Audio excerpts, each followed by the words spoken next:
अस्सलामुअलैकुम नाजरीन, मैं हूं मोहम्मद अरसिल और आप देख रहे हैं सिटी 5 न्यूज़।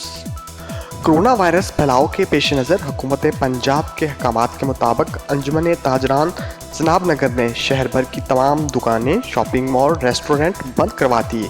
ताहम क्लिनिक, मेडिकल स्टोर्स, किराना स्टोर, बेकरी, होटल, तंदूर, आटा चक्की, गोश्त, सब्जी, फ्रूट, पेट्रोल की दुकानें खुली रहेंगी।